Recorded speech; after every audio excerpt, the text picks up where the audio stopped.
Welcome to Mac Break Studio. I'm your host, Brian Gary. And once again, here in the studio, we've got Andy Beach. Hi, Brian. Author of Real World Video Compression. And as I've said before, and I'll say it again, here is the Carl Sagan of video encoding. He brings it to the masses, and because the reason I like your book and I like your blog and everything is because it's not filled with geek speak and tech speak. It makes it very accessible because, as you know, nowadays producers or content producers, editors, they also have to be in compression. They have to be compressionists. It's kind of understood that you can deliver to an optical media, you can deliver to iPods, you can deliver to the web. They just assume you can do it. Right. And so you either have to go out and scrounge the skills or get books like yours. And that's why I think I really appreciate your text. Oh, thanks very much. So what do you got for us today? So today I want to show a pretty cool thing. It's x264 codec plugin for QuickTime or compressor or anything that uses QuickTime. You see a quizzical look on my face because I'm playing devil's advocate. Don't I already have one? Don't I already have H.264 in QuickTime in compressor already? Yep, you absolutely do. There's not just one H.264 codec, so there's multiple versions of the codec out there. Some were created by a company called Main Concept that licensed out. Apple actually created their own version of H.264, and then there's this open source version called x264, and it's actually got a pretty good cred amongst the compression geeks and the other people out there. It's considered one of the better encoders out there on the market at this point, and they happen to have a plug-in version that works in QuickTime. Oh, okay. So, but what am I actually putting in? What am I plugging in to QuickTime? Right. So what you're doing is you're plugging in a codec component that allows you to go in and use this extra version of the H.264 codec to do your encoding. It's still going to play back with regular old Apple QuickTime or H.264 on whenever you play back on your laptop or your iPod or your Apple TV or whatever. But when you're doing the heavy lifting and the encoding, you're using their version of the codec, which actually exposes a lot of extra settings that you normally don't get to touch and play with. Now, just to be clear, because codec is one of those just jargon terms that gets thrown around and everybody assumes that everybody knows what we're talking about.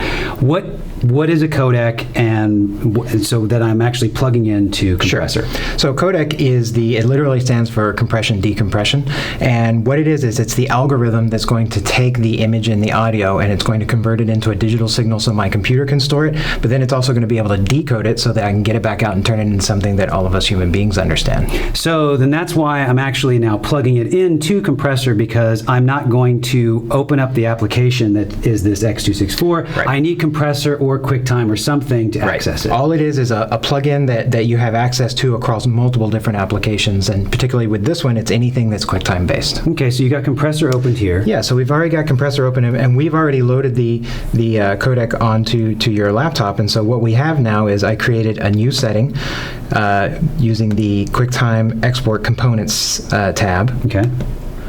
And then when I have that ready, I go in and select, I can use a QuickTime movie, I can do settings, and then right here, now I just pick X264 encoder instead of all the different codecs that I had before. Normally, I'm up here using just regular H.264. Okay. Now, you can see that the big difference that I have here is that when I switch over to X264, I now get this options tab down here that allows me to do a couple of extra settings. Oh, actually, more than a couple. Quite a bit of extra settings here. So let me jump back over to the one that we already have set up, because this is actually the ideal sort of tuned settings that I have. And I have these posted up somewhere too so that we can go back and look at these later. Nobody has to jump around and take too hard of notes. But yeah, what we're doing is this is stuff that normally is just buried under the scene, and all of these are still being applied when I use compressor and H.264 normally, but it's just automatically deciding things for me. Here I actually get to pick things that I turn on and off.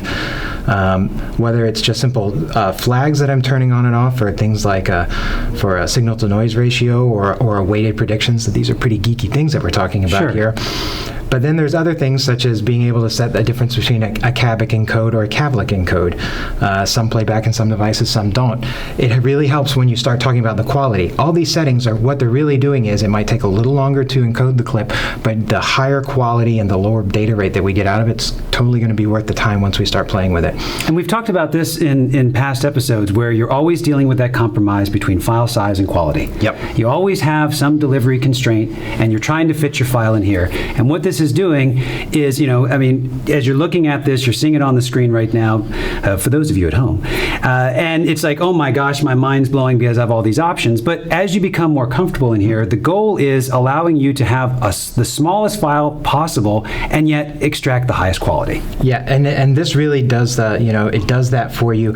What's great about this is once you have these are fairly optimized and tuned, and they work across a variety of platforms. So once I set these, I more or less go away and I never have to touch that again. And then all I do is from my regular QuickTime export panel, I pick the data rate and the frame rate and the other things that I need, and that becomes applicable across multiple devices and multiple platforms that I might want to deliver to. So those tune settings will sort of be applicable whether I'm doing HD work, whether I'm doing mobile work, whether I'm just doing web work.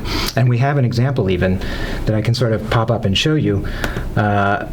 There's 2 different clips that I did with this is our Pepsi challenge here. This is the Apple H264 encoder that I use, just the regular encoder. And then this is the x264. Now, I picked Fireworks specifically because it's some of the hardest content to encode, because the image is changing constantly and it's flashing very quickly from light to dark. So the encoder actually has very little information to work with because it has to quickly, rapidly change as it's doing. So what happens is the file's either normally very large or it ends up being very blocky. Right. Well, even that still that you had on there for a second, there was much more detail on that right side clip. Yeah, absolutely. I mean, what really, and this is the challenge that really starts getting tricky when you're looking at some of this Fireworks content, is when you start getting smoke on the screen. It becomes very hard for the codec to actually make an encode decision as to what's going on. And both these look pretty, they look pretty similar as you're looking at them. So you may not be that impressed with what x264 has done. But then you'll find out that the x264 clip is actually half the file size of the H264. Right. So in the end, this 1-minute clip in H264, in order to get this high enough quality, I had to encode it at about, the total file size was about 60 megs. The x264 clip is 25 megs.